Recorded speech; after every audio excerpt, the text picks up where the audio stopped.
So I just went through a multi-month analysis of headphones. I want to get some headphones. I commute on the train to and from work each day. So I went through the analysis, and I got the Sony WH-1000XM3s to try them out. I thought, okay, well, this is the latest and greatest. I'm seeing a lot of YouTubes on it. I did my homework, I listened to a lot of things. I'm not going to compare them physically here because I've already returned them.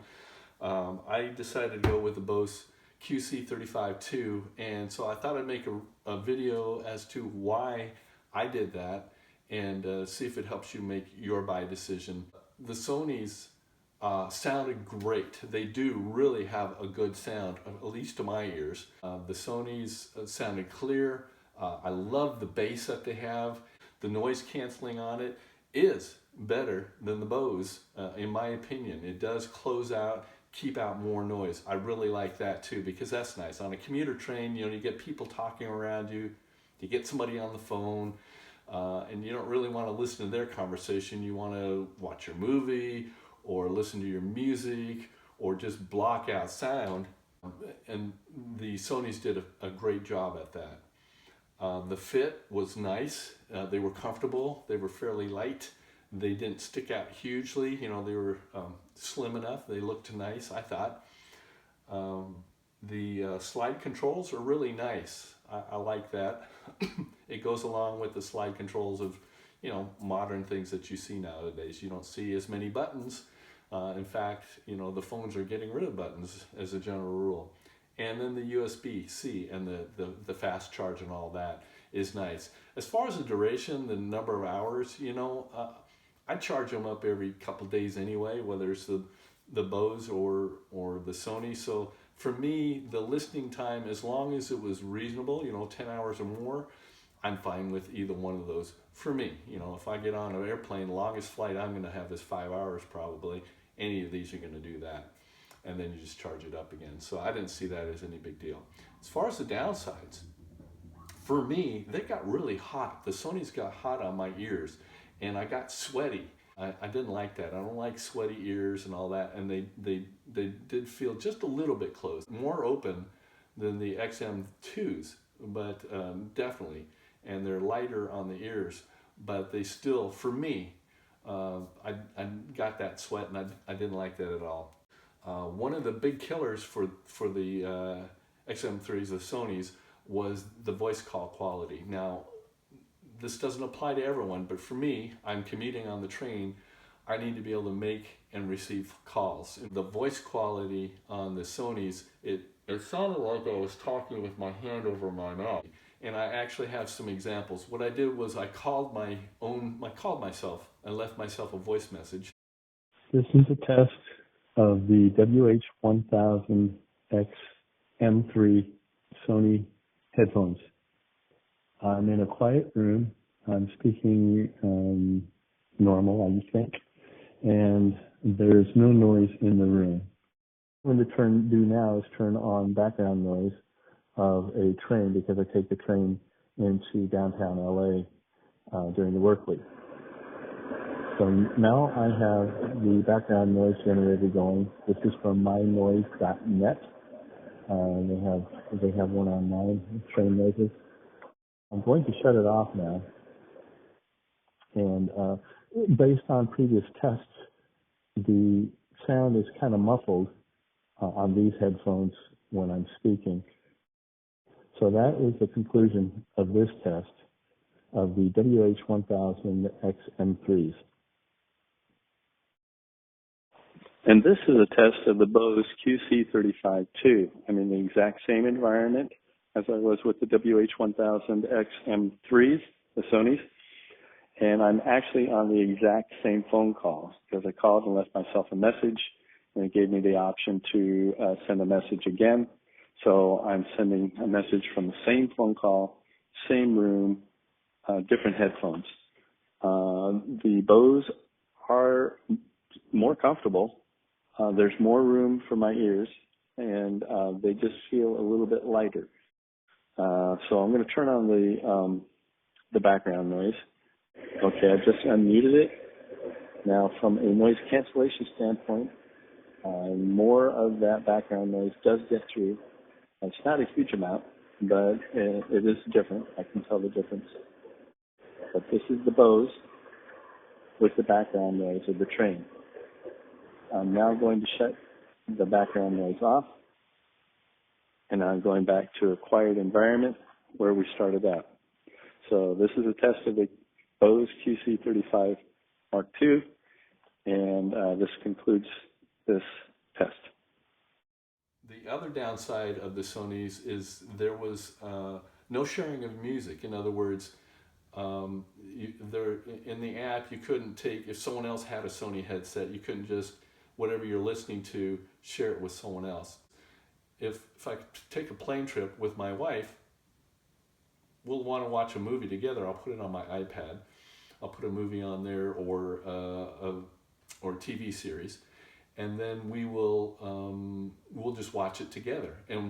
And I couldn't take that and just share that across the two. Then a single device connection. And why that's important for me, because I'm making phone calls or receiving phone calls. I could be watching or doing something or listening to music on my iPad or my computer. I'm doing something on my computer on the train or traveling, and I get a phone call. I would have to disconnect from my device, and I'd have to connect to my phone in order to answer the phone and listen to it over the headphones. So on the Bose, the good side of it is the sound is very good. I've always liked the Bose sound. And while the bass isn't as deep and thumping, isn't it quite as pounding as the Sony's, it still, for my ears, has a great sound, and I really like it. The biggie is that the voice call quality is pretty good. I've tried Plantronics, the LGs, the JBLs, Jaybirds, you name it. I've gone through those different headsets and tried the different kinds. And so far, the Bose, for me, is the best mixture of all of it. From a noise canceling perspective, while it's not quite as quiet as the Sony, it's still really good. Really, really good. And for me on the train, when I put it on, most noises disappear and I can barely hear stuff in the background. And of course, if I have music or video going, then I don't hear any of that anyway. The nice thing about that is there's enough ambient sound that I'm a little more aware of my surroundings than with the Sonys. Obviously, with the Sonys, you can turn that noise canceling down so that you do get some of that ambient noise. So that's not really a plus or a minus. The controls work every time on the Bose. You push the button works. You push and hold it in the middle, you say, hey Siri, boom, you've got Siri and you're talking to it and issuing commands. You've got a dedicated button, you can do Google, you can do Alexa, whatever you want. You push the button on the left side and you can turn your noise canceling off, you can turn it to medium, you can turn it to high. So there's enough buttons to be able to do stuff, and it works every time. A little bit of trouble I had with the Sonys is sometimes I would try to turn the volume up and I would end up skipping tracks or doing something different than I wanted. I think that's probably a learning curve and I could probably get over it, but the buttons are a sure thing. The Bose are light and airy. There's lots of room around my ear, and if you feel inside the cup, you can see that they've actually contoured the plastic that's up against the back of the cup to your ears so that it's deeper toward the back where your earlobe is, and then it comes in. So it really conforms to the ear, and for me, my ears don't sweat with them. They're light, they're airy, and they feel really comfortable, and I'll wear them for hours and not have any issues at all with it. I can share with the Bose in their app. You can share whatever you're listening to or whatever you're watching in one device. You can share that stream with another Bose headset. So my wife and I can be on a plane, we can watch the same movie. We both have Bose headsets on with noise cancellation on, so we're in our own little world. We can watch our movie, and it works fantastic. Dual connections, so I can have two devices connected at the same time. So I could be watching or doing something on my iPad or my computer, and I can have the headset connected to that. And at the same time, if a phone call comes in, it's connected to my phone, it'll ring to my headset, I can answer it, boom, I'm going. There's no connection issues or anything like that, and it works great. For me, I think they look a little bit better on my head. Some people like the look of the Sonys.